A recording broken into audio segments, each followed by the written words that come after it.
merci d'être avec nous pour cette dernière partie d'INSEM. On est toujours en direct et on poursuit avec une thématique santé.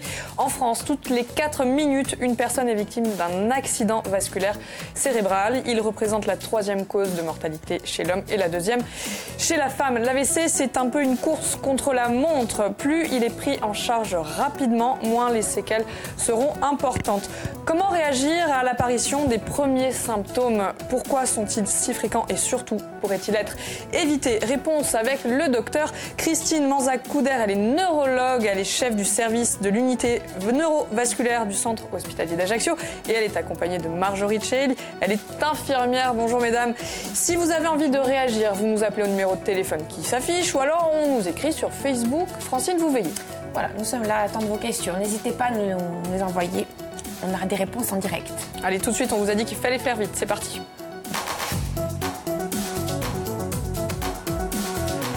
Christine et Marjorie, bonjour. Bonjour. Merci d'être avec nous sur le plateau. Vous êtes accompagnés d'une super équipe. On salue les filles, le Girl Power, on s'est écrit là, vous l'avez dit. Aujourd'hui, un petit mot rapidement sur l'unité neurovasculaire de l'hôpital d'Ajaccio. Alors l'unité neurovasculaire de l'hôpital d'Ajaccio est un service qui est dédié à la prise en charge de l'AVC, avec un personnel médical et un personnel paramédical qui est formé à la prise en charge de l'AVC, donc une prise en charge très spécifique avec également un plateau technique. L'unité neurovasculaire a ouvert fin 2013 et on est très fiers de ce qu'on y fait. Ça se voit, ça se sent. Allez, lorsqu'on parle d'AVC, communément, on dit une attaque cérébrale. Oui. Mais en fait, de quoi s'agit-il exactement? Alors, les anciens parlaient d'attaque. On parle d'attaque parce que c'est brutal, c'est explosif. Il faut savoir qu'il y a 2 types d'AVC. Le plus fréquent, c'est l'AVC ischémique, c'est 80% des AVC. C'est tout simplement l'occlusion d'un vaisseau du cerveau par un caillot.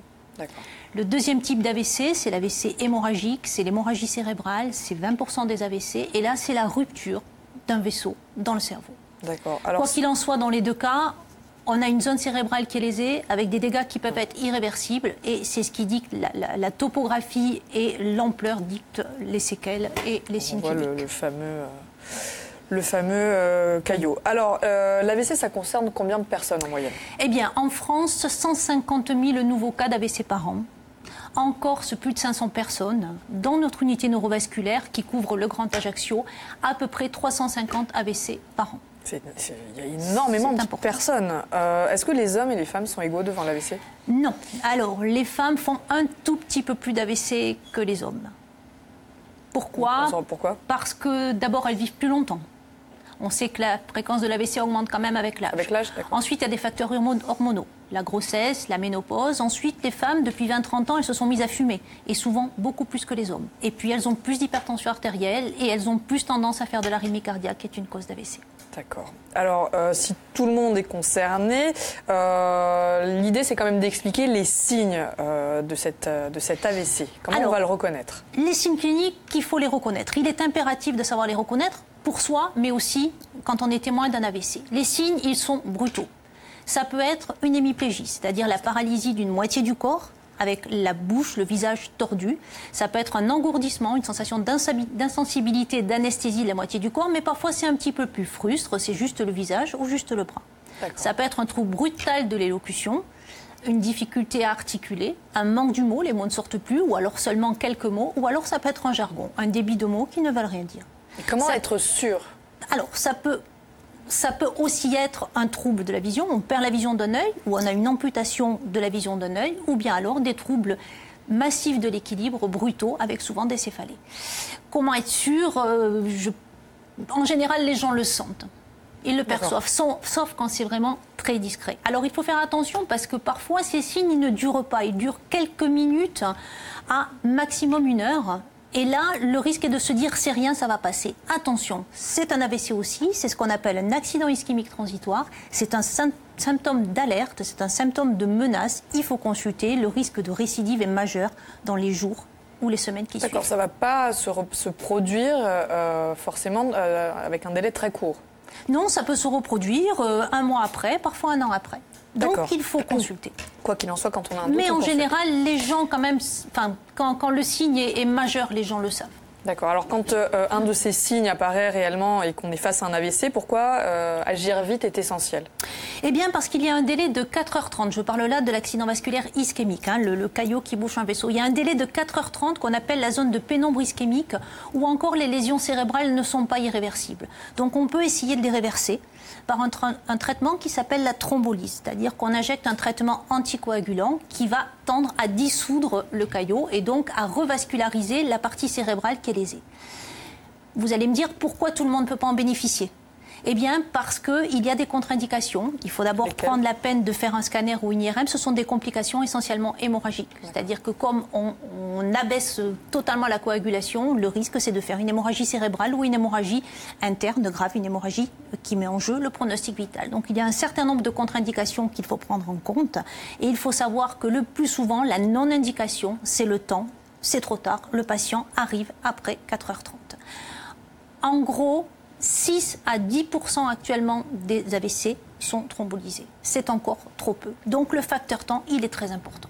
Si on n'agit pas dans ce délai, qu'est-ce qui se passe ? Eh bien, c'est quand même le cas malheureusement le plus fréquent. Les lésions, elles sont constituées. L'AVC, il est fait. Donc, il faut quand même hospitaliser le patient parce qu'on peut limiter l'aggravation avec des méthodes adaptées. On peut prévenir les complications qui arrivent après un AVC. Et puis surtout, on va chercher la cause de cet AVC pour éviter que ça récidive et pour traiter la cause. Et ensuite, il y aura une période de rééducation. Est-ce qu'on peut guérir sans séquelles ou est-ce que forcément au-delà des 4h30, il y aura des séquelles ? On peut guérir sans séquelles parce que tous les AVC ne sont pas majeurs. Il y a beaucoup d'AVC qui concernent une petite zone du cerveau.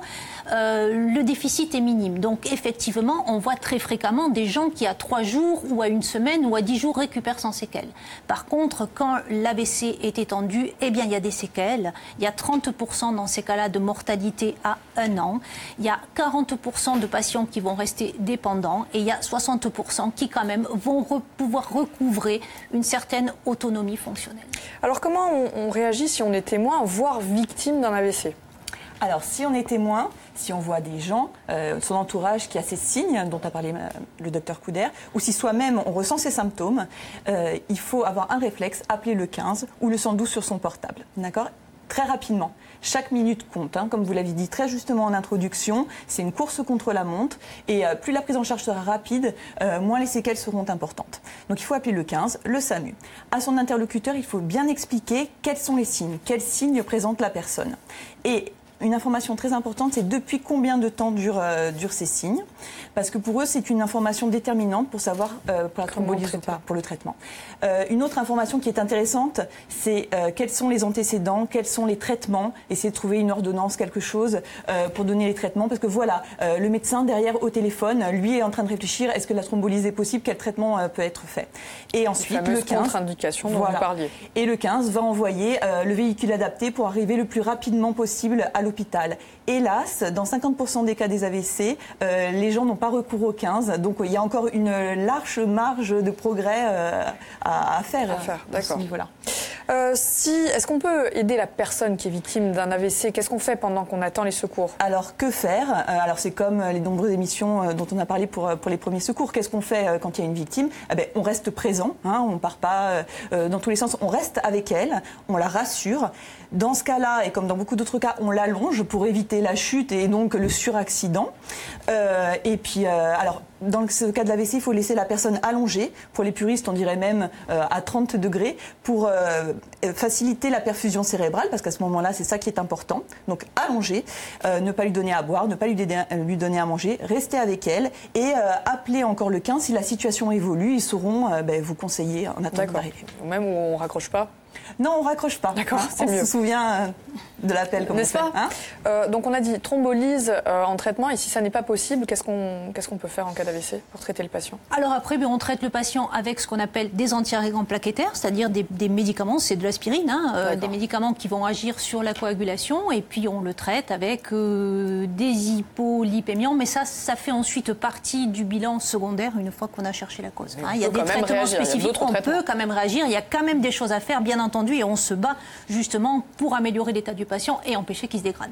Alors le mieux, oui, rapidement, dites-moi. On a une petite question. Donc, est-ce que l'alimentation peut être une cause de l'AVC ? Alors, on va y venir tout de suite après, puisqu'on va peut-être parler, justement, des facteurs de risque. L'idée, c'est d'éviter. Et on parlera ensuite des mesures pour essayer d'éviter l'AVC, puisqu'on peut, et on peut, dans une certaine mesure, éviter l'AVC. Alors, les facteurs de risque, ils sont communs à toutes les maladies cardiovasculaires. Déjà, il y a l'âge. Ça, on n'y peut rien. Le risque augmente avec l'âge. Il y a des facteurs ensuite qui sont totalement modifiables. C'est l'hypertension artérielle, c'est le tabac, c'est le cholestérol, le diabète, l'association pilule-tabac, pas la pilule seule, mais l'association pilule-tabac. Il y a l'abus d'alcool, la prise de drogue chez les jeunes, et puis également la sédentarité, le surpoids et le stress. Et je laisse la parole à Marjorie. Comment limiter le risque d'AVC? En agissant sur son mode de vie. Alors ça tombe très bien, ces facteurs de risque sont communs à toutes les maladies cardiovasculaires. Alors en voulant protéger son cerveau, on protège aussi son cœur et ses artères. On fait d'une pierre deux coups, donc c'est bien. Donc qu'est-ce qu'il faut faire? Alors il faut faire surveiller sa tension. 14,9, inférieur à 14,9 strictement. Il faut savoir que 50% des gens hypertendus l'ignorent, ils ne le savent pas. Donc il faut aller chez le médecin, se faire prendre sa tension, aller à la pharmacie, connaître quelle tension on a. D'accord ? Il faut faire attention à son alimentation, manger sainement, des fruits, des légumes, du poisson, limiter l'alcool. Faire attention à son taux de cholestérol. Le LDL doit être inférieur à 1,4 g par litre. Allez, tout le monde a ses analyses à la maison. Et ensuite, une activité physique régulière, quotidienne, je dirais même, avec 30 minutes de marche par jour. On évite de prendre l'ascenseur, on prend les marches, on essaye de bouger au maximum.